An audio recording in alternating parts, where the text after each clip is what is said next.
Well, HIV does not have a look. Growing up, I never thought HIV would look like me or anyone I knew for that matter. So I got tested and it came back positive. I just kind of glazed over. I just couldn't really process it. The medication sort of like grabbed me by the back of my shirt and dragged me away from death's door. And ever so slowly, my physical health began to recover, and I realized that I was, in fact, going to live. A lot of people, they still don't know the difference between HIV and full-blown AIDS. I want to change that.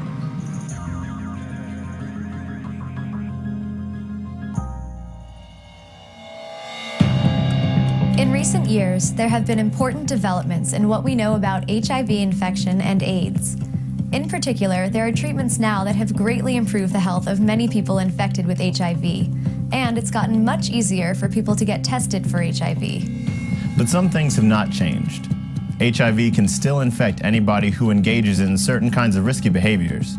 And even though we are better able to treat HIV infection, we still cannot cure it. It's a problem that hasn't gone away. My name is Cameron Mitchell. And I'm Allie Ryan. In this program, we'll look at the latest information that we have about HIV and AIDS. We'll look at steps you can take to avoid being infected. And what steps you can take if you want to find out whether or not you already are infected.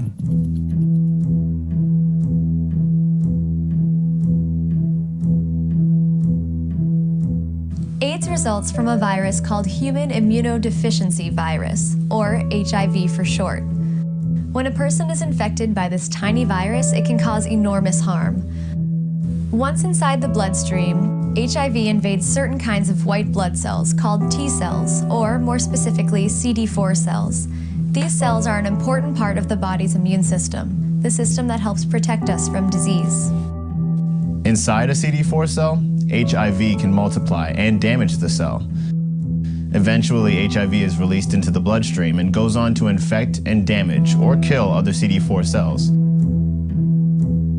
In a person infected with HIV, the number of protective CD4 cells declines unless he or she is treated with specific medications. When the CD4 cell count falls below a certain level, a person's weakened immune system makes him or her particularly vulnerable to the kinds of infections and cancers that typify AIDS. AIDS stands for Acquired Immune Deficiency Syndrome.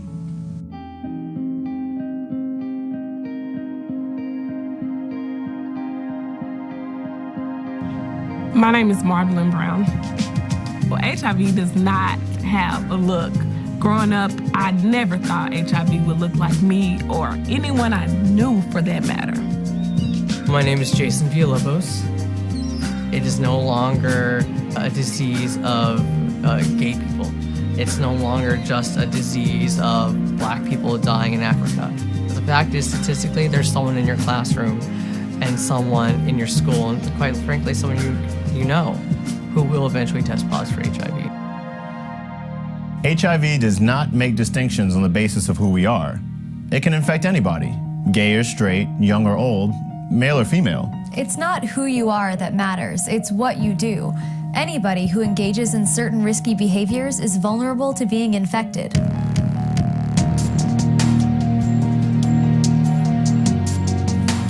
A conversation about how HIV is transmitted starts with talking about the body fluids in which HIV is found, particularly blood, semen, and vaginal fluids. There are two main ways these fluids can infect a person. One is through IV drug use. Sharing needles or the equipment or works used to prepare injected drugs is one behavior that puts you at risk. Small amounts of blood from someone who is infected with HIV can remain on the needle or syringe and be injected by the next person who uses it. In fact, sharing any kind of needle can put you at risk. Even piercing and tattoos can be risky if the needles and other equipment used are not sterile and are used more than once. Sex is the other major way of getting infected. Fluids from a man's penis or a woman's vagina can contain HIV. This means that having sex where such fluids are exchanged can transmit the virus. It doesn't matter whether the sex partner is the same sex or the opposite sex. Vaginal sex and anal sex without a condom present the greatest risk. Studies indicate that oral sex is less of a risk, but there is still some risk. particularly if someone has cuts or abrasions in his or her mouth through which the virus can enter the bloodstream. I contracted HIV from a former boyfriend who I loved and who I trusted. It basically just came down to one night. We didn't have a condom, and I chose to have sex voluntarily without one. I know that I got infected with HIV through sex with another man. My name is Steve. I started experimenting with sex primarily through meeting other men on the internet, which was a very new, exciting thing to me because I came from the suburbs and I was out of my parents' house for the first time. My only experience with sex prior to coming to New York was with unprotected sex, and condoms were sort of this weird, intangible thing that you do in the future. Using a latex condom greatly reduces the risk of getting HIV through sex. However, it doesn't eliminate the risk altogether because people may not use condoms correctly. Also, although it happens extremely rarely, condoms can break or leak. The only way to absolutely guarantee that you don't get HIV through sex is not to have sex with anyone who has the virus. But how do you know? Some people mistakenly assume that if a person looks attractive and clean, he or she couldn't possibly be infected. Others think that they can just ask a potential partner. But will that person tell the truth about their HIV status? People don't disclose their HIV status for several reasons. They may be afraid of being discriminated or isolated. And also, some people may not tell you they're HIV positive because they don't know, because they've never been tested. I would say to people who think, my partner would never put me at risk, oh, he loves me, oh, I could never contract HIV, I could never get an STD. I just want them to know those are the same things I said to myself growing up. I was in denial. I was very ignorant when it came to HIV, and now I live with it. My name is Dr. Monique Howard. I'm the Executive Director for the New Jersey Women in AIDS Network.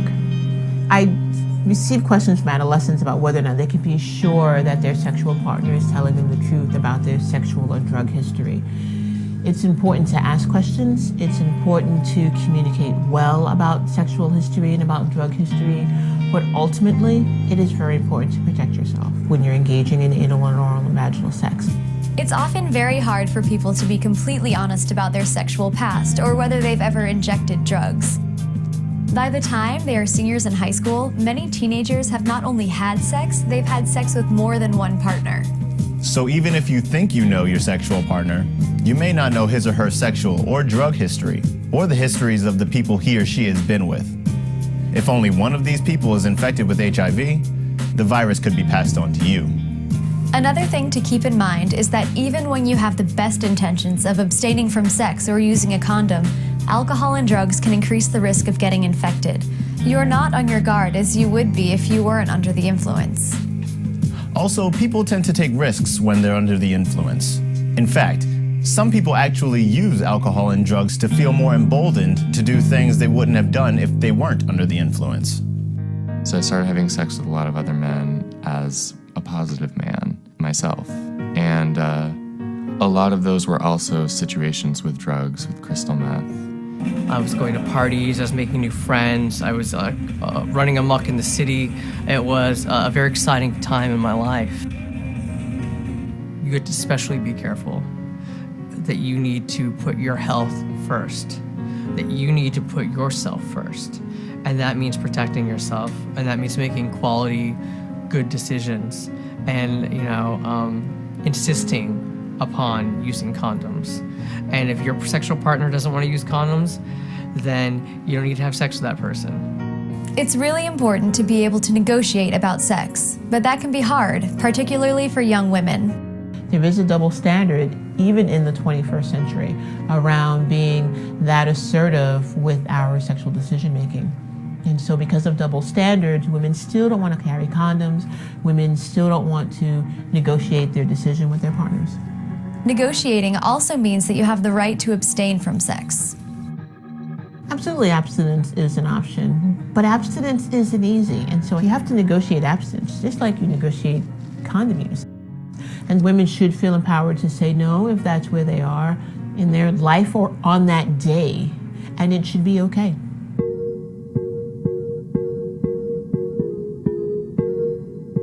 Besides talking about what can put you at risk, it is important to note what does not put you at risk. One thing that carries only a very small risk today is getting a blood transfusion. Since 1985, donated blood is tested for the presence of HIV. Also, there is no risk at all in donating blood. Another thing that is much less risky than it used to be is passing on HIV from a mother to her baby during pregnancy or delivery. Women with HIV can take medications to treat their infection and protect their babies against the virus. Karina's mother did not know that she had HIV, and so Karina was infected at birth. But this doesn't mean that hanging out casually with Karina poses any risks. An important thing to keep in mind is that HIV is not an easy virus to get. Outside the body, the virus is quickly inactivated. My name's Karina Aguilar. Well, right now, I'm very healthy with the medicine, of course, and the help I get. This illness doesn't stop me from having fun with my friends or with my family or going out. I'm a person that loves hugs and kisses from the cheek and stuff. For years, we've known that casual contact with people with HIV is not risky, that you can hug or kiss someone with HIV, or share the same bathroom, or drink from the same glass. Any kind of casual contact is okay. But there continues to be unnecessary fear about coming into casual contact with people who have the virus, people who need our compassion and support, rather than rejection based on unnecessary prejudices. People were scared. They didn't know what to do or how to react towards me, and so it was a time where I was alone. I dropped out of college because of the stigma. Kids didn't want to do class projects with me. I had to eat lunch by myself every day. And at home, everyone felt it was more comfortable for me to eat off paper plates and plastic silverware and to wash my clothes separately. And I felt like an outcast in my own home.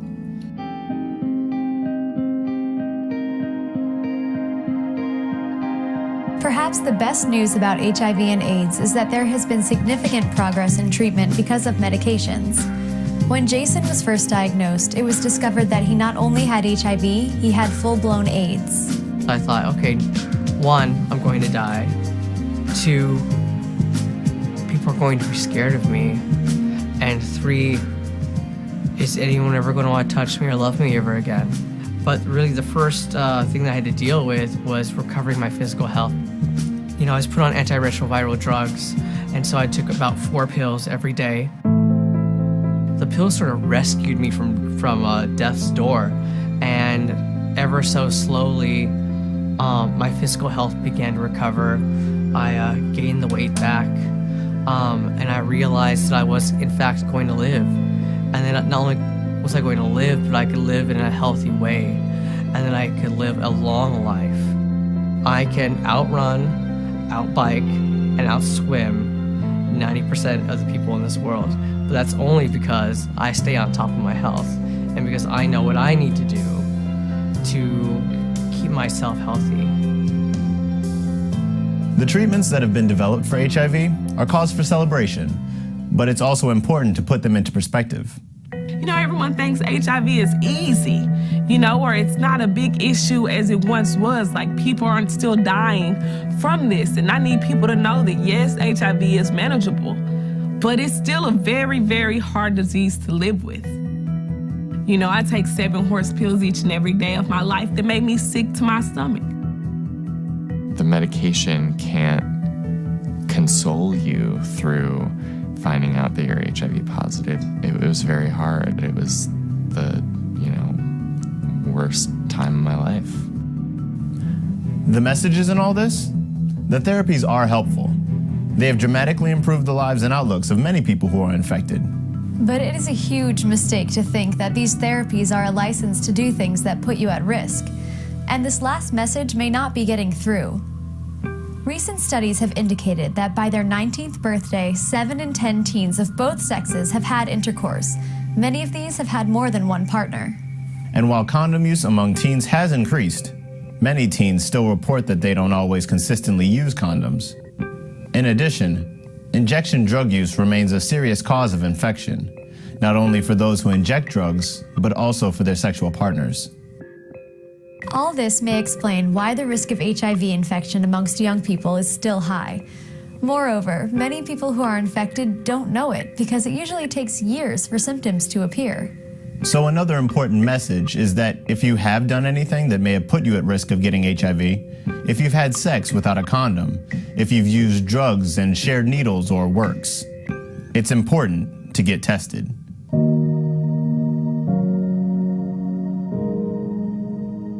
Early detection is very, very important. It's never too early to learn about your HIV status.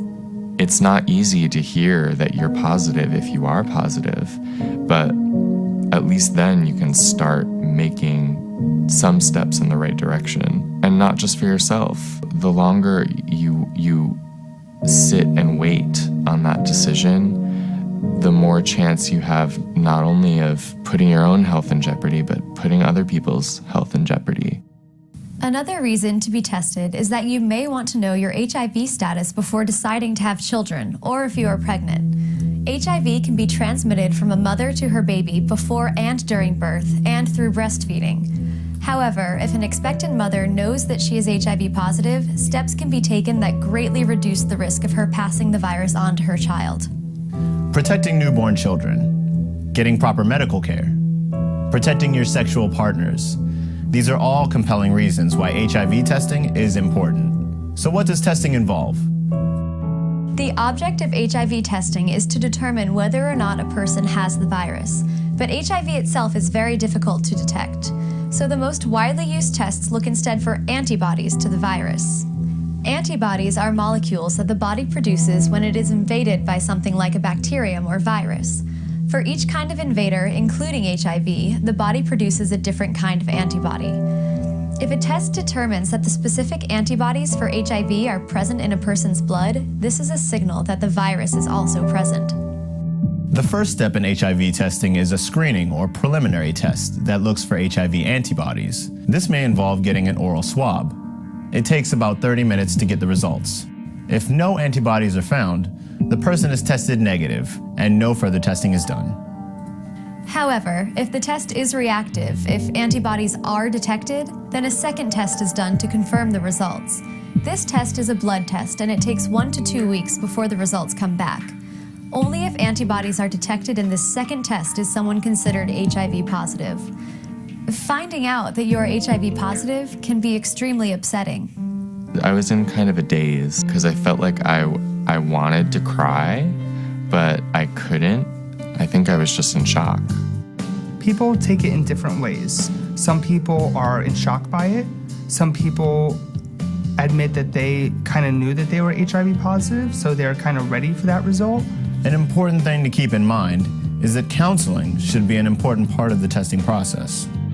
I help them just by giving them their options. I let them know what courses that they can take, and I link them into care with a physician that can ensure the best services for them. It's not a death sentence, and so you can get into care and treatment immediately. You can get support that you need so that you continue to navigate your life. For someone who has gotten a positive result, a counselor can provide important emotional support and also direct you to the medical help you need to take care of yourself. But counseling is important even when getting a negative result. Unfortunately, a negative result can't tell you with certainty that you are not infected with HIV if you have recently engaged in risky behavior. A negative result means only that no antibodies to HIV were detected. It can take up to 3 months after infection for someone to develop enough HIV antibodies to be detected by an antibody test. This means that even if a person is infected with HIV, a test will be negative if not enough time has elapsed since the infection for antibodies to develop. This is known as a false negative. For this reason, people who have tested negative may want to be retested later if they recently engaged in behaviors that could have exposed them to the virus. A counselor can help you determine if this would be a good idea. Another thing, at this early stage of HIV infection, before antibodies can be detected, a person can be highly contagious and pass on the virus to others. A negative result doesn't give you or your sexual partner a free pass to continue to engage in risky behaviors. If you are going to engage in anal, oral, or vaginal sex, you have to use protection. whether that's a latex condom or a latex barrier or a polyurethane barrier, you have to use something. And that continues when your results are negative. The take-home message? A negative test does not make you immune to HIV. If you've gotten a negative result but continue to engage in unprotected sex or use IV drugs, you need to be tested again. Whenever you decide you want to get tested, it's important to look for a testing site that provides counseling, good information, and emotional support. You can call an AIDS hotline or call a state or local Department of Health for places to contact. When you contact a testing place, there are several questions you should ask. If you're a minor and are concerned about telling your parents, you should ask whether the testing site requires you to get a parent's consent before being tested. You should also ask if they would notify your parents of the test results. This last question relates to questions about who will have access to the test results. This issue deserves a lot of thought because people who are HIV positive still suffer from discrimination by employers, health insurance companies, and others. You need to ask important questions about how your test results will be handled. Usually testing is described as being either confidential or anonymous. There are differences between the two. When the results are confidential, your name is on the test results, which become part of your medical record and are kept on file. All medical information is subject to rigid restraints about who is allowed to view it. With anonymous testing, your name is not on the test results and the results are not part of your medical record. There is no way that the test results can be traced back to you by name. So that's it. That's the latest of what we know about HIV and AIDS. There is good news. Many people who are HIV positive are living healthier lives, and their outlook for a healthy future is good. Today, it's also easier than ever to get tested. But there is still no cure for AIDS and no vaccine that can prevent you from being infected. And people, especially young people, continue to put themselves at risk. If you are sexually active, use a condom. If you inject drugs or share needles of any kind, stop, or at least don't share. If you've taken any risks, get tested. Getting tested can help you take care of yourself and protect the people you care about. Whatever the test results may show, help is available. Taking responsibility for your own life doesn't mean you have to be alone. But most importantly, taking control of your own life can mean avoiding being infected in the first place. For all the people watching this video, 1, you need to protect yourself, and 2, you don't have to be afraid. And people don't have to be afraid of you. It's a really good skill to have, to know how to use a condom. By doing right now what I'm doing, teaching other kids my age about HIV and AIDS, I know that I'm doing something right. This is about educating my peers so they don't have to go through what I go through and my friends who are living with this virus go through.